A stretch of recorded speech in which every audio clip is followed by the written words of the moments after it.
Hello students. Last time पे हमने group 17 P block का ग्रुप 17 एलिमेंट कंप्लीट हुआ।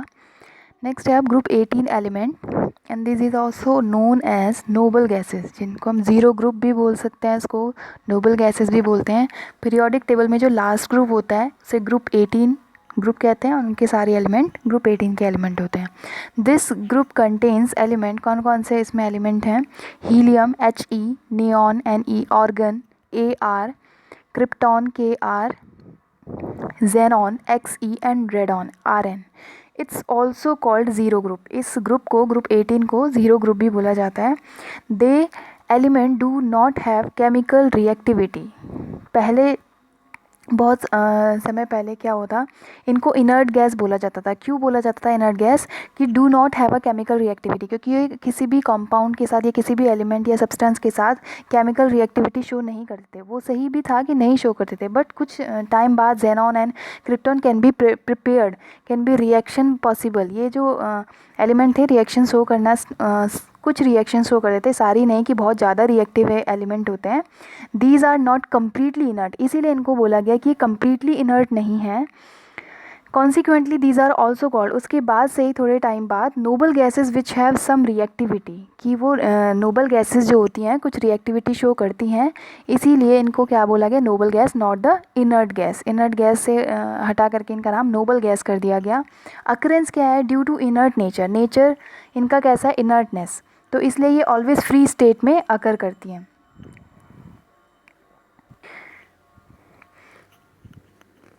All these gases are present in atmosphere in the atomic state में, and these total percentage in dry air is about 1% of volume of which organ 0.93। सबसे ज़्यादा atmospheric air में 0.93% present होती है organ. The amount of noble gases present in atmosphere, this is given below. Element abundance है, volume percentage है कि कितने amount में ये प्रेजेंट होती है। हीलियम है 5.24 इंटू 10 की पावर -4, नियॉन 1.82 इंटू 10 की पावर -3, आर्गन 0.934, क्रिप्टॉन 1.14 इंटू 10 की पावर -3, जेनॉन 8.7 इंटू 10 की power -6 and radon in occur in traces amount. तो सबसे ज़्यादा आर्गन है 0.934, जो इसका 1% मान के चलते हैं कि 1% इसका एटमोसफेयर में वॉल्यूम इसका मिलता है। नेक्स्ट है general characteristics of the group 18 element. Electronic configuration, general electronic configuration, all the noble gases have, जो वैलेंस शेल में इलेक्ट्रॉन होते हैं 8 इलेक्ट्रॉन होते हैं इनके, इसलिए इनको नोबल गैस भी बोला जाता है। तो जनरल इलेक्ट्रॉनिक कन्फिग्रेशन क्या हो जाएगा? NH2 NP6। वैलेंस इलेक्ट्रॉन में इनके अपना ऑक्टेट कंप्लीट होता है, ऑक्टेट कंप्लीट है तो इसलिए स्टेबल है, स्टेबल होने की वजह से रिएक्टिविटी भी शो नहीं करते। फॉर एग्जांपल He का एटॉमिक नंबर 2 होता है, तो 1s2, आपको पता है कि 2 जो होता है नोबल गैस कन्फिग्रेशन के लिए भी होता है। नियॉन का 10, 1s2 2s2 2p6, तो लास्ट वैलेंस शेल में इसके कितने इलेक्ट्रॉन है? 2s एंड 2p में 6 to 8 इलेक्ट्रॉन। ऐसे ही आप जेनॉन, रेडॉन, क्रिप्टॉन का करेंगे तो भी लास्ट शेल में जो वैलेंस शेल होगी इसके, इसमें इलेक्ट्रॉन 8 आएंगे।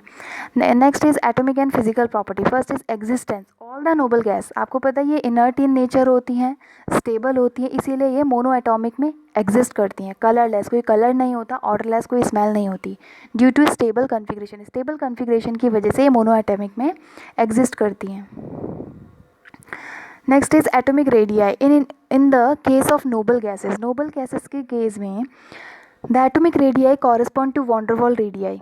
एटॉमिक रेडियाई किससे रिलेटेड है? वॉन्डरवॉल रेडियाई से। As we go down the group में हम ऊपर टॉप टू बॉटम जाते हैं तो वॉन्डरवॉल रेडियस इंक्रीज करती है van der Waals radius because addition of new shell, क्योंकि साइज बढ़ रहा है, एटम का साइज बढ़ रहा है तो वॉन्डरवॉल रेडियस भी इंक्रीज करेगी। Third is ionisation enthalpy.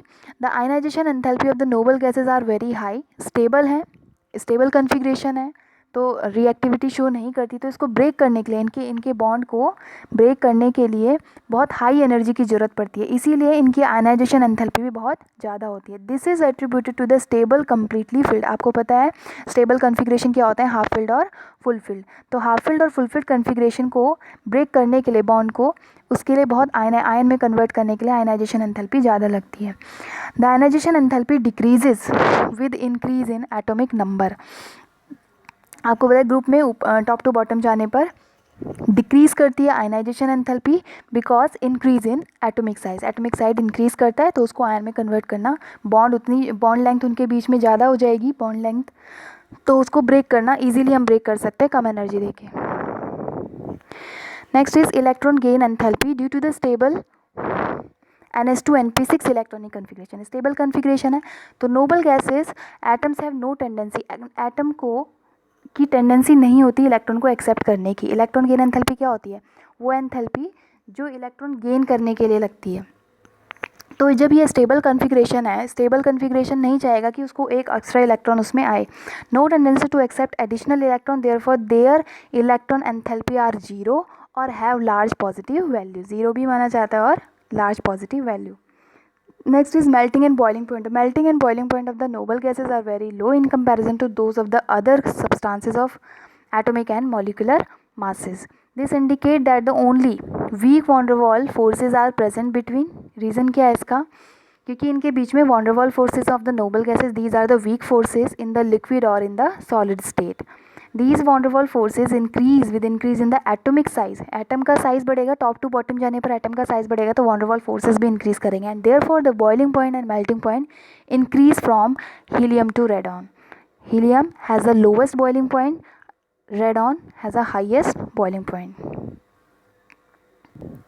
Next is ease of liquefaction. These gases are not easily liquefy, आसानी से लिक्विफाई नहीं होती. This is due to that there are only weak van der Waals forces, weak van der Waals forces की वजह से which hold atom को ये आपस में कंबाइन करके रखती है and low values of vaporisation, ताकि वो लिक्विफाई ना हो सके because of van der Waals forces. और वेपराइजेशन वैल्यू भी इसकी क्या होती हैं? लो होती हैं.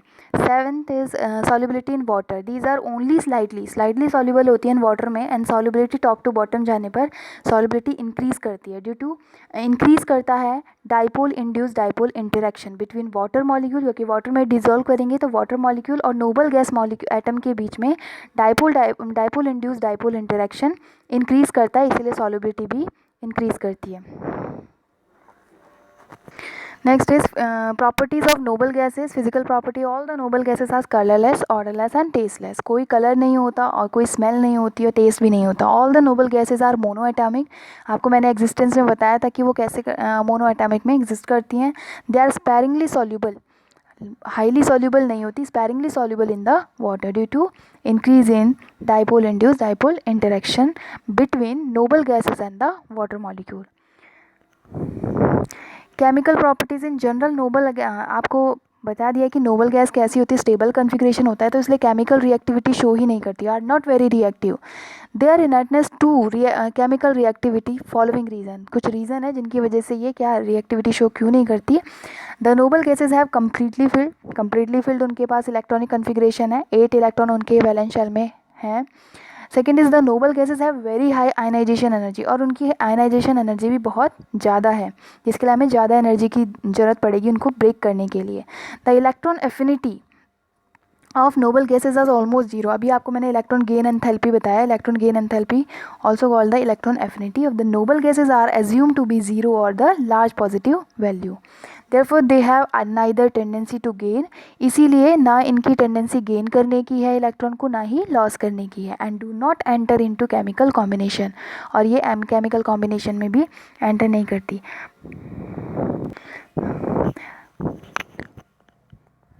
सम important stable compounds of the xenon. Xenon के कुछ कंपाउंड हैं जिनके आपको हाइब्रिडाइजेशन निकालने के लिए आते हैं.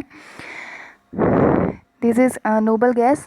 +2 ऑक्सीडेशन स्टेट में XeF2 xenon difluoride, +4 oxidation state में xenon tetrafluoride XeF4 and XeOF2. ये जेनॉन ऑक्सीफ्लोराइड है. +4 ऑक्सीडेशन स्टेट में xenon oxyfluoride XeOF2, +6 oxidation state में xenon hexafluoride XeF6 and xenon oxytetrafluoride XeOF4 and xenon trioxide XeO3.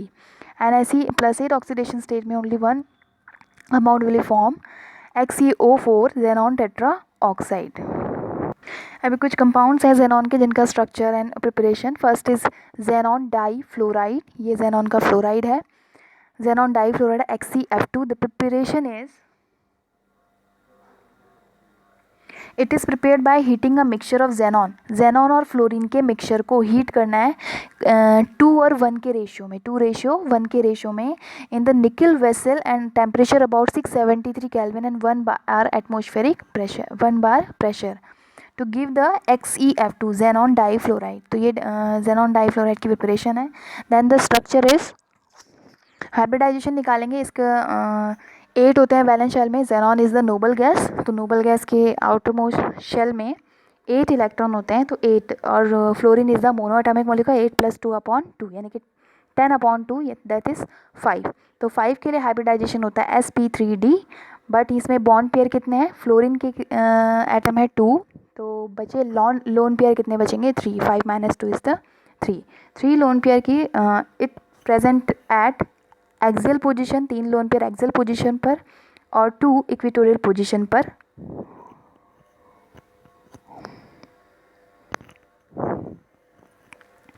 ये बच्चों fluorine है और ये मिस्टेक से Fe लिख दिया गया है।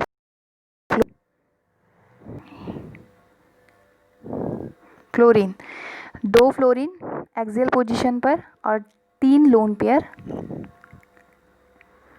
2 फ्लोरीन इक्वेटोरियल और 3 लोन पेयर एक्सियल पोजीशन पर अरेंज है, जिस वजह से इसकी जो होनी चाहिए थी कैसी, ट्राइगोनल बाइपिरामिडल स्ट्रक्चर होना चाहिए था, बट कैसा होता है? Because of 3 lone pair present in this structure this is linear. आप लोन पेयर को कंसीडर नहीं करते, तो लोन पेयर को आप कंसीडर ना करके आपको कैसी ज्योमेट्री दिख रही है इसकी? लीनियर, तो इसलिए इसका स्ट्रक्चर होता है linear. Next is XeF4 xenon tetrafluoride.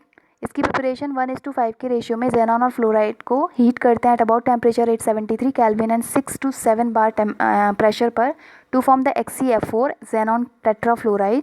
Then the structure is hybridization about 8+4, 8 यानी कि वैलेंस शेल इलेक्ट्रॉन जेनॉन के और 4 फ्लोरीन एटम। 8+4 = 2 से डिवाइड करेंगे 12/2 6 के लिए sp3d2 hybridisation. Bond pair is 4, तो लोन पेयर कितने हो गए? 6 - 4 = 2 लोन पेयर। ज्योमेट्री होनी चाहिए थी वैसे ऑक्टाहेड्रल, बिकॉज ऑफ जेड की वैल्यू कितनी है? 6, sp3d2 ऑक्टाहेड्रल होनी चाहिए, but lone pair 2 lone pair present होने की वजह से इसकी इक्वेटोरियल पोजीशन पर 2 लोन पेयर प्रेजेंट होते हैं, तो ये कैसा दिख रहा है आपको? Square planar, the shape will be square planar. The reaction of the with the H2O water के साथ रिएक्शन कैसे शो करता है? XeF4 + 12 H2O to form the xenon and HF hydrogen fluoride 24 hydrogen fluoride plus oxygen and XeO3 xenon trioxide. This is explosive in nature. Xenon oxide XeO3 and XeO4 type के 2 xenon oxide bond आता है, एक trioxide and tetroxide.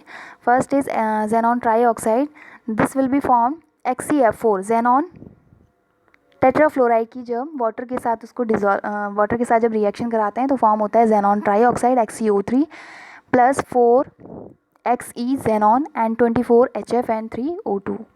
Structure will be sp3 hybridisation because of xenon is outermost shell में electron कितने हैं? 8, कोई monoatomic atom भी नहीं है, तो 8/2 = 4। 4 के लिए sp3 हाइब्रिडाइजेशन। 4 में 3 है इसके बॉन्ड पेयर, 1 बचा लोन पेयर, जिसकी वजह से इसकी होनी चाहिए थी टेट्राहेड्रल स्ट्रक्चर, बट कैसा होता है? Pyramidal in shape. Then the xenon oxyfluoride XeOF2 xenon oxyfluoride XeF4 से, यानी कि जेनॉन टेट्राफ्लोराइड की जब हम वाटर के साथ रिएक्शन कराते हैं -80 डिग्री सेल्सियस टेम्परेचर पर to form the XeOF2 xenon oxyfluoride and 2 HF hydrogen fluoride. The structure will be XeOF2 के लिए जेनॉन के आउटर मोस्ट शेल में 8 and oxygen is not monoatomic atom, fluorine होता है मोनोएटॉमिक, तो 2 प्लस हो जाएंगे, 8 और 2 10/2 = 5। 5 के लिए sp3d hybridisation, but fluorine is more electronegative than the oxygen, इसलिए वो इक्वेटोरियल पोजीशन पर प्रेजेंट होगा। बाकी जो 2 लोन पेयर हैं एक्सियल पोजीशन पर और एक ऑक्सीजन एक्सियल पोजीशन पर प्रेजेंट होगा, जिसकी वजह से इसकी आपको शेप जो दिख रही है वो कैसी दिखेगी? T shape.